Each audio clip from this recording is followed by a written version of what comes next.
नमस्कार, स्वागत है आपका। देख रहे हैं आप गंगा सवेरा। मैं हूं आपके साथ आस्था कौशिक। नमस्कार, मैं हूं कौशल सेठ और गंगा सवेरा में हम आपको दिखाएंगे हर एक छोटी से बड़ी खबर का हर एक अपडेट एकदम नए अंदाज में। चलिए तो शुरुआत करते हैं और सबसे पहले बड़ी खबर का रुख करते हैं। पीलीभीत से बड़ी खबर हमें मिल रही है। जिला पंचायत सदस्य उम्मीदवार को गोली मार दी गई है। कुछ नकाबपोश बदमाशों ने इस घटना को अंजाम दिया है। गोलीकांड को अंजाम देकर ये बदमाश मौके से फरार हो गए हैं। जनसंपर्क कर लौट रही थी पंचायत सदस्य उम्मीदवार। महिला उम्मीदवार की हालत गंभीर बताई जा रही है। वो अस्पताल में भर्ती हैं। सूचना पर पहुंची पुलिस ने घायल महिला को अस्पताल में भर्ती करा दिया है। परिजनों की तहरीर के आधार पर फरार आरोपियों की तलाश में जुटी हुई है पुलिस। थाना पूरनपुर कोतवाली क्षेत्र के सबलापुर गांव की घटना है, जहां पर एक महिला उम्मीदवार को गोली मार दी गई। महिला की हालत गंभीर बनी हुई है। जिला पंचायत सदस्य उम्मीदवार को पीलीभीत में गोली मार दी गई। कुछ नकाबपोश बदमाशों ने इस घटना को अंजाम दिया है और बताया जा रहा है कि महिला की हालत इस वक्त गंभीर बनी हुई है। ये बदमाश इस गोलीकांड को अंजाम देकर वहां से भाग गए। पुलिस उनकी तलाश कर रही है। पंचायत चुनाव सर पे हैं और ऐसे में हिंसा की घटनाएं आए दिन पूरे यूपी से सामने आ रही हैं। पीलीभीत में जिला पंचायत सदस्य उम्मीदवार को गोली मार दी कुछ नकाबपोश बदमाशों ने, जिसके बाद उनकी हालत अस्पताल में गंभीर बनी हुई है। बदमाश गोली मारकर वहां से भाग गए। जनसंपर्क कर लौट रही थी पंचायत सदस्य उम्मीदवार और रास्ते में इस घटना को अंजाम दे दिया गया। हमारे संवाददाता विक्रांत फोन लाइन पर जुड़ गए हैं। विक्रांत, सबसे पहले बताइएगा महिला की हालत कैसी बनी हुई है और दूसरी अहम बात यह कि पुलिस के हाथ अभी तक कोई बदमाश लगा है क्या? ये बिल्कुल देर शाम का मामला है, जिसमें लता रस्तोगी नाम की जिला पंचायत सदस्य अपने वार्ड से चुनाव लड़ रही थी और जिसको नकाबपोश बदमाशों ने उनको सरेराह घेरकर उनको गोली मार दी, जिसको सूचना पर पहुंची पुलिस ने घायल को अस्पताल में भर्ती कराया, जिसका इलाज जारी है। बाकी पुलिस ने परिजनों की तहरीर पर FIR दर्ज कर आरोपियों की तलाश शुरू कर दी है। जानकारी के लिए शुक्रिया। तो पुलिस ने मामला दर्ज कर लिया है, आरोपियों की तलाश शुरू कर दी है।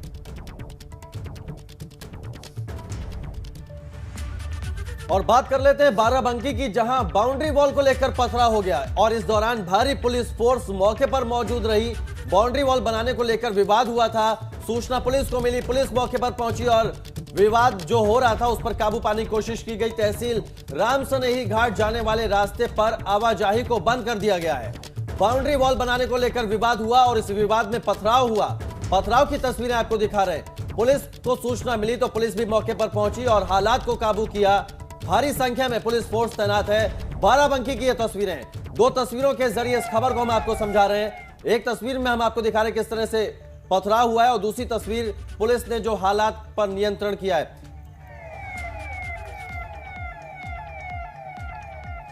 रामसनेही घाट मुख्यालय के आसपास कुछ अराजक तत्वों द्वारा शांति व्यवस्था को बिगाड़ने का प्रयास किया जा रहा है। मौके पर पर्याप्त पुलिस बल उपस्थित था। मैं और पुलिस अधीक्षक भी तत्काल मौके पर पहुंचे, जहां हमने पाया कि शांति व्यवस्था पूरी तरीके से कायम है, स्थिति पूरी तरीके से नियंत्रण में है और जिन लोगों ने इस घटना को अंजाम देने का प्रयास किया गया था उन लोगों को चिन्हित किया जा रहा है और उनमें से अब तक लगभग 15 लोगों को हिरासत में भी ले लिया गया है और बाकी लोगों की को भी हिरासत में लेने के लिए दबिश जारी है और विधिक कार्रवाई, कठोर से कठोर विधिक कार्रवाई इस संबंध में की गई। और ज्यादा जानकारी के साथ सतीश हमारे संवाददाता हमारे साथ जुड़ गए। सतीश, बाउंड्री वॉल कहां बनाई जा रही थी, इसको लेकर जो विवाद हुआ उसके बाद कुछ गिरफ्तारियां भी हुई हैं, हालांकि कुछ लोग अभी भी फरार बताए जा रहे हैं। फिलहाल मौके पर किस तरह के हालात हैं और अब पुलिस किस तरह की कार्रवाई कर रही है? जी बिल्कुल, बाराबंकी का ये रामसनेही घाट तहसील क्षेत्र पड़ता है और तहसील क्षेत्र में ही जो मामला है वहीं का है, क्योंकि यहाँ पर जो है शुक्रवार को जब जो है कुछ अराजक तत्वों ने जो है यहाँ पथराव किया, उसके बाद जो है पुलिस ने भी जवाबी कार्रवाई में जो है उनको खदेड़ने की पूरी कोशिश की, जिसके बाद जो है लगातार जो है यहाँ उपद्रव हुआ। मामला जो है धीरे धीरे बढ़ता गया और जो है देर रात तक चलता रहा। फिलहाल अभी जो स्थिति है ये कंट्रोल में है और जो यहाँ के हालात हैं पूरी तरह से काबू में है। साथ ही यहाँ पर लोग आ जा रहे हैं। साथ ही मौके पर पुलिस फोर्स तैनात की गई है और तमाम जो है अलर्ट पॉइंट बनाए गए हैं। उसके तहत जो है यहाँ पर जो है पुलिस निगरानी में है। चलिए, बहुत शुक्रिया सतीश, आपका नजर बनाए रखिएगा। और आज से 3 दिन के गोरखपुर दौरे पर है सीएम योगी। गोरखपुर जाएंगे, सुबह 9:30 बजे गोरखपुर पहुंचेंगे। गोरखपुर विश्वविद्यालय में एक संगोष्ठी की शुरुआत करेंगे।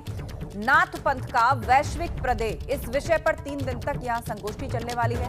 ओडीओपी के तहत छोटे व्यापारियों को वो सम्मानित करेंगे। सरकार के 4 साल की उपलब्धियां बताएंगे सीएम।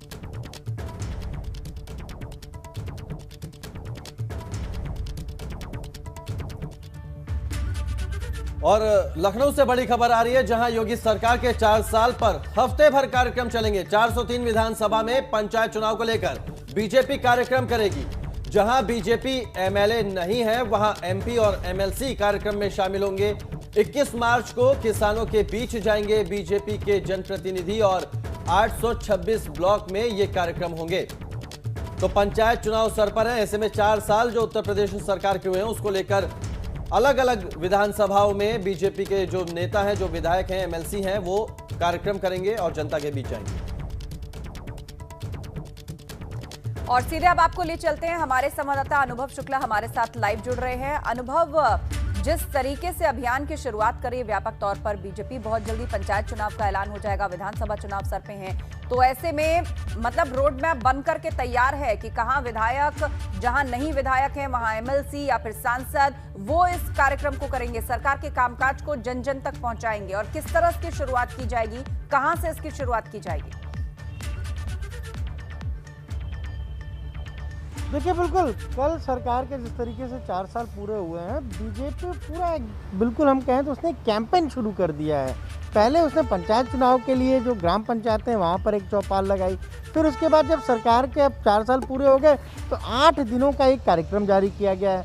कल तमाम सारे मंत्री अपने प्रभार वाले ज़िले में थे, वहाँ उन्होंने प्रेस कॉन्फ्रेंस की, सरकार की उपलब्धियों को बताया। आज दूसरा दिन है। आज पार्टी के जितने भी विधायक हैं वो अपनी अपनी विधानसभा में राज्य सरकार के 4 साल के क्या कामकाज की उपलब्धियां हैं, इसके अलावा केंद्र सरकार की जो उपलब्धियां हैं 7 सालों के, उनको बताएंगे। और साथ ही साथ विधायक ने अपने विधानसभा क्षेत्र में क्या कुछ विकास के काम कराए हैं, इन सारी चीज़ों को लेकर वो संगोष्ठी करेंगे, बैठक करेंगे। एक बड़ा कैंपेन है। देखिए, अब हम बार बार कह रहे हैं कि बीजेपी ने मिशन 2022 की शुरुआत कर दी है। प्रदेश कार्य समिति के साथ ही इस मिशन 2022 की शुरुआत भी हो गई, क्योंकि सारी रूपरेखा तैयार है। पहले 1926 तक सरकार के 4 साल का जो कामकाज है उसको लेकर जनता के बीच जा रहे हैं, घर घर कार्यकर्ता जाएंगे, सरकार की उपलब्धियों को बताएंगे। फिर उसके बाद जो पंचायत चुनाव है वहाँ पर जो वार्ड बैठकें हैं, जिला पंचायत के जो वार्ड है 3000 से ज़्यादा, वहाँ पर बैठकें करेंगे। यानी अब बीजेपी बिल्कुल चुनावी मोड में है और हर दिन उसकी कोशिश है कि किसी एक कार्यक्रम को लेकर जनता के बीच जाया जाए। जी हाँ, बिल्कुल अनुभव, आपने विस्तार से बताया कि कैसे इस अभियान की शुरुआत की जाएगी और किस तरह से सरकार से जुड़े हुए मंत्री, सांसद, विधायक, हर कोई इस अभियान को जो है वो आगे बढ़ाते दिखेंगे। आप हमारे साथ बने रहिए, आगे भी हम खबर पर लौटेंगे और आपसे चर्चा करेंगे। लेकिन बता दें कि यूपी में योगी सरकार को 4 साल पूरे हो गए हैं और इस दौरान लखनऊ में सीएम योगी ने एक प्रेस कॉन्फ्रेंस की है और उन्होंने पिछले 4 साल में सरकार के किए गए कामों को गिनवाया। अपने संबोधन में सीएम योगी ने कृषि से लेकर शिक्षा, स्वास्थ्य जैसे फील्ड में किए गए कामों का लेखा जोखा प्रस्तुत किया है। आपको बता दें कि सीएम योगी 4 साल का कार्यकाल यूपी में पूरा करने वाले पहले बीजेपी के सीएम बन गए हैं। 19 मार्च 2017 को सीएम योगी ने बतौर मुख्यमंत्री शपथ ली थी। 4 साल पूरा होने के मौके पर बुकलेट जारी की थी और साथ ही सरकार की उपलब्धि पर एक शॉर्ट फिल्म भी रिलीज की गई, जिसमें यह बताया गया था कि बीते 4 साल में किस क्षेत्र में क्या काम हुआ है और तस्वीर किस तरह बदली है।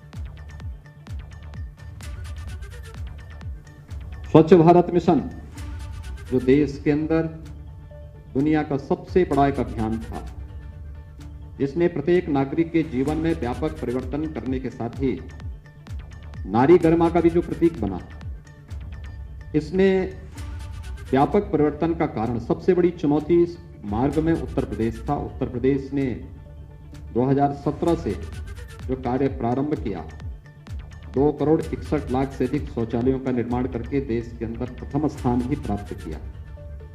केंद्र सरकार की वे सभी योजनाएं, प्रधानमंत्री उज्ज्वला योजना, प्रधानमंत्री सौभाग्य योजना, प्रधानमंत्री उजाला योजना, प्रधानमंत्री किसान सम्मान की योजना, यानी इससे जुड़ी हुई जितनी भी योजनाएं थी, इन सभी योजनाओं में उत्तर प्रदेश जहां पहले बहुत पीछे हुआ करता था, किसी में 23वें नंबर पर, किसी में 27वें नंबर पर। आज उन सब में उत्तर प्रदेश अपनी एक बेहतरीन कार्य पद्धति के कारण पहले स्थान पर है। और बड़ी खबर आपको बता दें, यूपी में धार्मिक ढांचा बनाने पर अब सजा हो सकती है। बड़ी खबर आपको बता रहे हैं, यूपी में धार्मिक ढांचा बनाने पर अब सजा हो सकती है। सार्वजनिक स्थानों पर धार्मिक ढांचा बनाने पर सजा हो सकती है, 3 साल तक की सजा हो सकती है। राज्य विधि आयोग ने कानून का मसौदा सौंपा है, प्रस्तावित कानून का मसौदा मुख्यमंत्री को सौंपा है। राज्य विधि आयोग ने यह मसौदा मुख्यमंत्री को सौंपा है।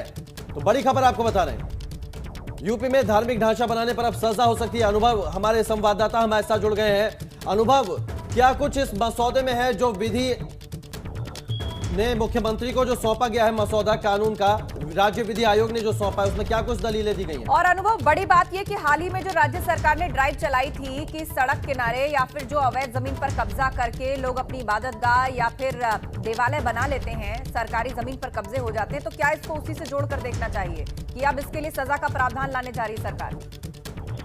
देखिए, बिल्कुल कुछ समय पहले जिस तरीके से हाईकोर्ट ने डायरेक्शन दिए थे कि जितने भी ऐसे धार्मिक कंस्ट्रक्शन है, धार्मिक स्थल है जो सार्वजनिक जगह पर यानी किसी सड़क पर है, किसी ऐसे रास्ते पर है, तो उन्हें हटाया जाए और उसका पूरा ब्यौरा मांगा था। उसके बाद सरकार सक्रिय हुई और हर जिले को ये कहा कि आप बताइए कि आपका कैसे इसमें इस तरह के कितने निर्माण है। तो सबने अपनी अपनी रिपोर्ट भेजी, कई जगह वो जो हम कहते निर्माण था उन्हें हटाया गया। लेकिन अब राज्य विधि आयोग ने साफ तौर पर एक कानून का मसौदा तैयार किया है जिसमें 3 साल तक की सजा का प्रावधान है। यानी अगर कोई व्यक्ति किसी सार्वजनिक स्थल पर किसी धार्मिक स्थल का निर्माण करता है, कोई मंदिर, मस्जिद, बाजार आदि बनाता है, तो उसको 3 साल तक की सजा हो सकती है।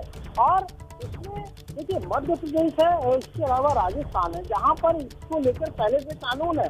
तो राज्य वित्त आयोग ने वहां का जो कानून है, क्या प्रारूप है, उन सारी चीजों को देखा। फिर त्रिपुरा का एक मामला था, वो कोर्ट में था, कोर्ट ने उसमें क्या जजमेंट दिया था, इन सारे बिंदुओं को देखने के बाद अपना ये कानून तैयार किया। इसका पूरा मसौदा मुख्यमंत्री को बिल्कुल मुख्यमंत्री को सौंपा है और अब देखने वाली बात ये होगी कि मुख्यमंत्री इस पर क्या कुछ संज्ञान लेते हैं। बहुत शुक्रिया अनुभव आपका तमाम जानकारी के लिए।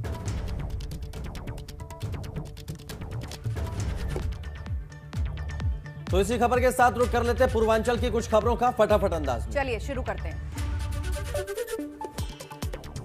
वाराणसी में इलाहाबाद यूनिवर्सिटी के बाद बीएचयू के छात्र ने अजान की आवाज पर आपत्ति जाहिर की। छात्र करुणेश पांडे ने ट्विटर पर पुलिस से शिकायत की। वाराणसी पुलिस ने भोलूपुर पुलिस को जांच सौंपी है।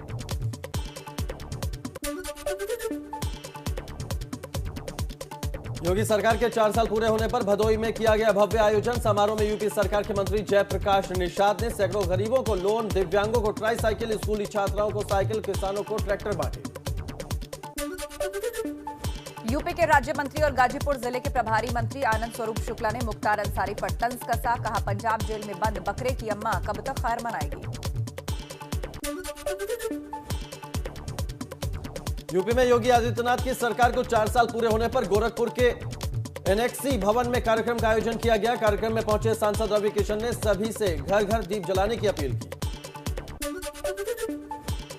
मिर्जापुर में पुलिस ने जहरीली शराब से 2 लोगों को मौत के मामले में फरार चल रहे मुख्य अभियुक्त को गिरफ्तार कर लिया है। टॉप 10 में शामिल 25,000 के इनामी को जेल भेज दिया गया। नेवड़िया घाट से ट्यूबवेल से एक तमंचा और 20 लीटर स्पिरिट के साथ पकड़ा गया है।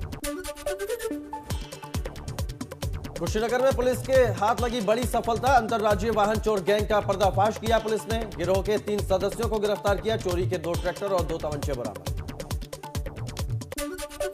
देवरिया सदर कोतवाली इलाके में गोदाम में लगी आग। आग लगने से अफरा तफरी मच गई। मौके पर पहुंची दमकल की 2 गाड़ियों ने आग पर काबू पाया।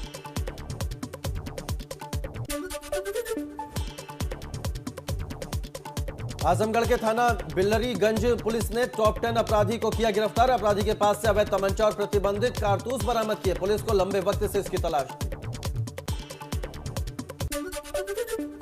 संत कबीर नगर में योगी सरकार के 4 साल पूरे होने पर मुख्य विपक्षी दल समाजवादी पार्टी के पोल खोल कार्यक्रम का आयोजन की भनक लगते ही प्रशासन एक्शन मोड में आ गया। हिरासत में ले गए सपा नेता सुनील सिंह, पूर्व प्रत्याशी जयराम पांडे को हाउस अरेस्ट किया गया। बलिया में बीजेपी विधायक सुरेंद्र सिंह ने आरक्षण पर सवाल खड़े किए। उन्होंने कहा कि भारत में राजनीतिक लाभ के लिए बनाई गई है आरक्षण की परंपरा। आरक्षण देश के विकास को दुर्बल करने की व्यवस्था है। कहते आपका ब्रेक के बाद जारी गंगा सवेरा। बिल्कुल, और गंगा सवेरा में वक्त हो चला है अवध की खबरों को जानने का सुपरफास्ट अंदाज में। चलिए शुरुआत करते हैं। अयोध्या में आए दिन गायों की दुर्दशा को लेकर चर्चित रहने वाले बैसिंगपुर गौशाला एक बार फिर से सुर्खियों में आ गई है। गौशाला की दुर्दशा को लेकर संत समाज अब सीएम योगी से मिलना चाहता है। संत समाज सीएम से गौशाला की हालत सुधारने की अपील करेंगे।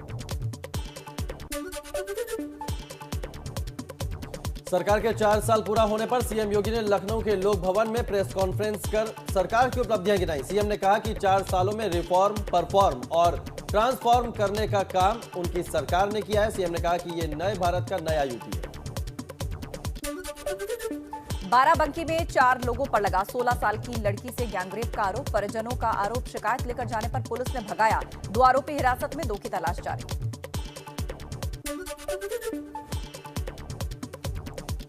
सीतापुर जिले के 27 थाना क्षेत्रों में अलग अलग जगहों पर 28 अवैध शराब भट्टियों पर छापेमारी की गई, जहां 3135 लीटर अवैध शराब के साथ 100 अभियुक्त गिरफ्तार किए गए। साथ ही 9500 लीटर लहन को नष्ट किया गया। कोरोना के बढ़ते मामलों के बाद एक बार फिर सड़क पर उतरी अमेठी पुलिस। लाउडस्पीकर से अनाउंसमेंट कर लोगों को कोरोना के बढ़ते खतरों से जागरूक किया। मास्क पहनने, 2 गज की दूरी के साथ टीकाकरण कराने की अपील की। प्रयागराज में योगी सरकार के 4 साल पूरे होने पर पोस्टर लगाकर प्रदर्शन कर रहे समाजवादी पार्टी के कार्यकर्ताओं की पुलिस के साथ तीखी नोकझोंक हुई। पुलिस ने इस दौरान कुछ कार्यकर्ताओं की पिटाई की और उन्हें हिरासत में ले लिया। योगी सरकार के 4 साल पूरे होने पर फतेहपुर पहुंचे आबकारी मंत्री रामनरेश अग्निहोत्री ने कहा कि योगी जी की सरकार क्राइम करप्शन पर 0 टॉलरेंस की सरकार है। न ही हम क्राइम बर्दाश्त करेंगे, न ही करप्शन। केवल एक ही मुद्दा है, विकास का।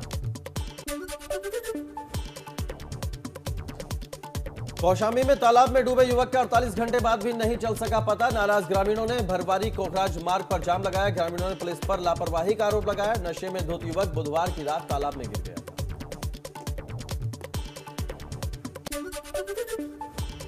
तो अवध की सुपरफास्ट खबरें आपने देखी। अब वक्त हो गया यूपी और उत्तराखंड में आज किस प्रकार की हलचल रहने वाली है ये बताने का। तो चलिए सबसे पहले बात उत्तर प्रदेश की कर लेते हैं। उन खबरों पर नजर डालते हैं जो आज दिन भर सुर्खियों में रहेंगी। आज से 3 दिन के गोरखपुर दौरे पर सीएम योगी हैं। सुबह 9:30 बजे गोरखपुर पहुंचेंगे सीएम योगी। गोरखपुर यूनिवर्सिटी में संगोष्ठी की शुरुआत करेंगे। नाथ पंथ का वैश्विक प्रदय, इस विषय पर 3 दिन तक संगोष्ठी चलने वाली है। इसके अलावा ओडीओपी के तहत छोटे व्यापारियों को सम्मानित करेंगे। सरकार के 4 साल की उपलब्धियां बताएंगे सीएम। तो ये कार्यक्रम आज अहम रहने वाले हैं उत्तर प्रदेश के लिहाज से बात की जाए। आगे बढ़े तो योगी सरकार के 4 साल पर हफ्ते भर के कार्यक्रम, कुल मिलाकर 403 विधानसभा में पंचायत चुनाव को लेकर बीजेपी शुरुआत करने जा रही है, जहां से बीजेपी एमएलए, एमपी, एमएलसी ये कार्यक्रम करेंगे। 21 मार्च को किसानों के बीच जाएंगे बीजेपी से जुड़े हुए जनप्रतिनिधि। 826 ब्लॉक्स में ये कार्यक्रम किए जाएंगे। इसके अलावा नए कृषि कानूनों के खिलाफ राष्ट्रीय लोकदल आज प्रयागराज में किसान महापंचायत करेगा। आरएलडी नेता जयंत चौधरी इसमें शामिल होंगे। कोराव इलाके में ये महापंचायत की जाएगी। तो चलिए अब उत्तराखंड में क्या कुछ खास रहने वाला है वो भी आपको बता देते हैं। सीएम बनने के बाद आज तीसरी बार हरिद्वार जाएंगे तीरथ सिंह रावत। सुबह 10:15 पर हर की पैड़ी पर मां गंगा की पूजा अर्चना करेंगे। 11 बजे कुंभ के कामों का लोकार्पण करेंगे और दोपहर 1:45 पर सीसीआर में कुंभ के कामों की समीक्षा करेंगे। इसके बाद शाम को देहरादून रवाना हो जाएंगे मुख्यमंत्री तीरथ सिंह रावत। हरिद्वार में कुंभ मेले में किया जाएगा भूमि पूजन। शंकराचार्य स्वरूपानंद सरस्वती को दी गई भूमि का भूमि पूजन होगा। शंकराचार्य स्वरूपानंद के शिष्य अविमुक्तेश्वरानंद इस भूमि पूजन को करेंगे। सुबह 10 बजे भूमि पूजन का कार्यक्रम रखा गया है।